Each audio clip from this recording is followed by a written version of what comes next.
അസ്സാം വലൈക്കും വറഹമത്തുള്ള. ജനുവരി 3 കിങ് ഫയദ് ഗേറ്റ് 79 നമ്പറിൻ്റെ ഉള്ളിൽ കൂടി ആജിമാർ വന്നിട്ടും മത്താഫിലേക്ക് ഇറങ്ങുന്നതാണ് കാണുന്നത് കേട്ടോ. ഉംറ ചെയ്യാൻ വേണ്ടിയിട്ട് സമയം ഏകദേശം 2 മണിയായി. എന്തായാലും ഇവിടെ ഇരുന്നിട്ട് ഇങ്ങനെ കുറച്ച് അള്ളാഹുവിനോട് പ്രാർത്ഥിക്കുകയൊക്കെ ചെയ്തിട്ടുണ്ട്. നിങ്ങൾക്കൊക്കെ വേണ്ടിയിട്ട്, എൻ്റെ സുഹൃത്തുക്കൾക്കൊക്കെ വേണ്ടിയിട്ട്. എന്തായാലും ഇവിടെ നമുക്ക് കഅബാലയത്തെ ദർശിക്കാൻ പറ്റുന്നുണ്ട് കേട്ടോ. പരിശുദ്ധമായ അള്ളാഹുവിൻ്റെ ഭവനം.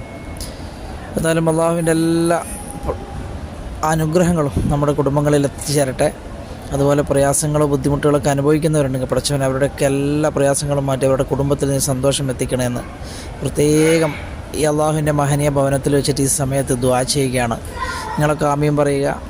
പടച്ചവൻ്റെ കാരുണ്യവും സമാധാനവും കടാക്ഷങ്ങളൊക്കെ അള്ളാഹു നിങ്ങളുടെ കുടുംബങ്ങളിൽ പെയ്തിറക്കി തരട്ടെ. അതുപോലെ നമ്മുടെ മാതാപിതാക്കൾ, മക്കൾ, കുടുംബാതിഥികൾ അവരിലൊക്കെ അള്ളാഹുവിൻ്റെ അനുഗ്രഹങ്ങൾ ഇന്നത്തെ ഈ പ്രഭാതത്തിൽ പടച്ചവൻ നമ്മുടെ വീടുകളിൽ എത്തിക്കട്ടെ എന്ന് പ്രത്യേകം ദുആ ചെയ്യുന്നു. അസ്സലാമു അലൈക്കും വറഹ്മത്തുള്ളാഹി.